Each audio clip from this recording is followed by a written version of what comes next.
Hello everyone. In this video, we will see construction of a peacock. First, we'll see what action peacock is required to perform.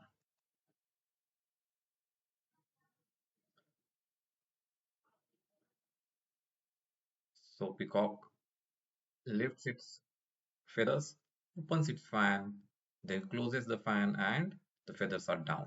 That's what we want to achieve. So let's start building this. Let's go to step 1. In step 1, we will take one C plate, one L plate and connect here using two 0.5-inch bolt and nuts. Then we'll take one rectangular plate and we'll connect it to the L plate using two more 0.5-inch bolts and nuts. Onto the rectangular plate, we will connect one flat rotator using one 0.5-inch bolt and nut that creates a hole here which we are going to use in later stages. We will also connect two L connectors to this rectangular plate using two 0.5-inch bolts and nuts. But between this L connector and the rectangular plate, we have put one spacer. So we have created some space between them.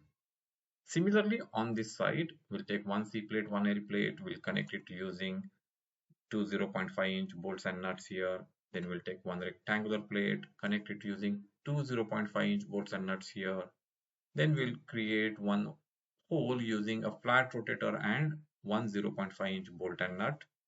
And again, this side, we are going to connect two L connectors to the rectangular plate using two bolts and nuts, but there is a spacer between them.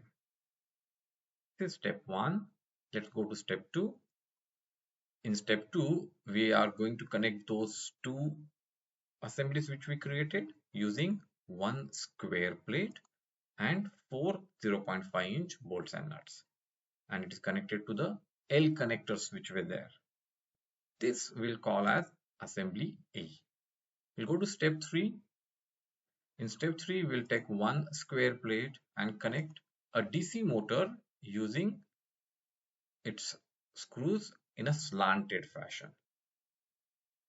Then we will also connect one flat rotator using 0.5-inch bolt and nut here. Now this hole here will be used to mount the gear. So you might have to shift this flat rotator left or right based on the gear alignment.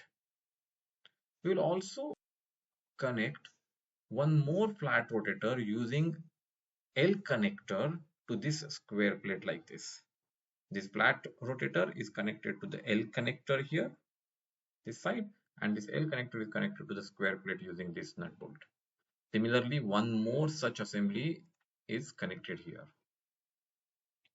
Now these square holes of this flat rotator as well as this flat rotator here, these will be used to move this assembly in our next steps.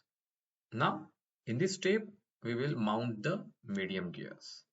We'll mount one medium gear on the motor shaft here and we'll mount one more medium gear using a small axle through the hole which we created using a flat rotator in our earlier step.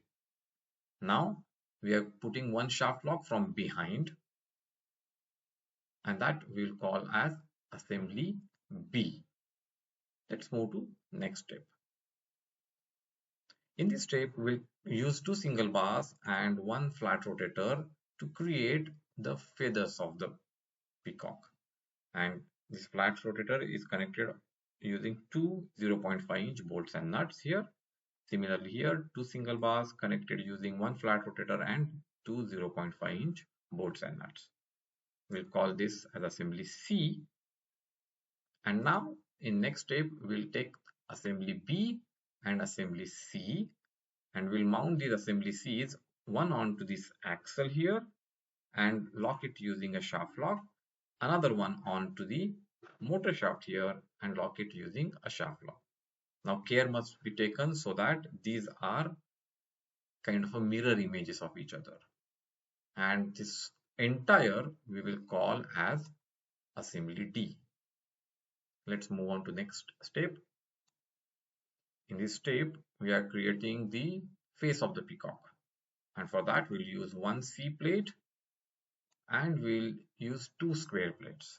These two square plates will connect using two bolts and nuts on this side and two bolts and nuts on this side, and they are loosely connected.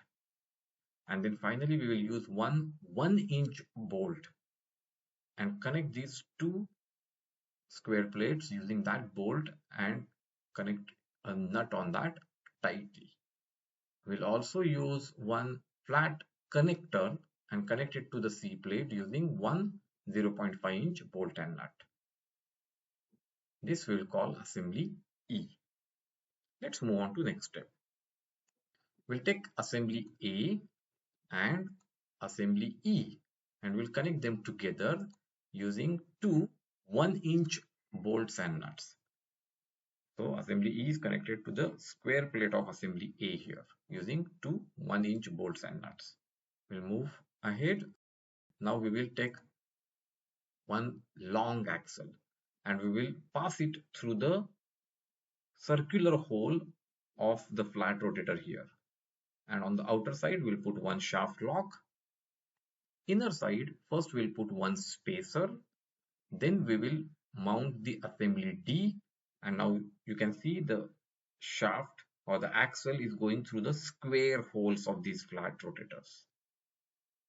After putting the assembly D, then we'll put two more spacers and then the axle will pass through the circular hole of the flat rotator on the other side, and from outside we'll put one gear B, big gear, and lock it using a shaft lock.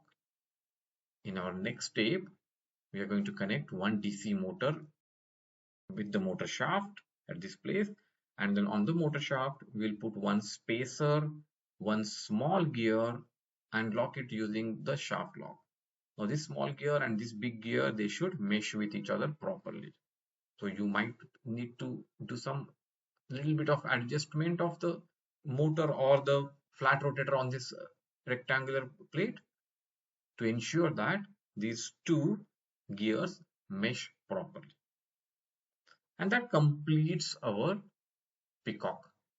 Now when we operate this motor will rotate this gear and will take the peacock feathers up. And when we operate this motor, it will spread the fan or close the fan. I hope you enjoy making this robot, and once you have done it, do let us know your experiences while making this robot and while operating this robot. We'll come back with more such exciting robots in our next videos. Till then, happy making!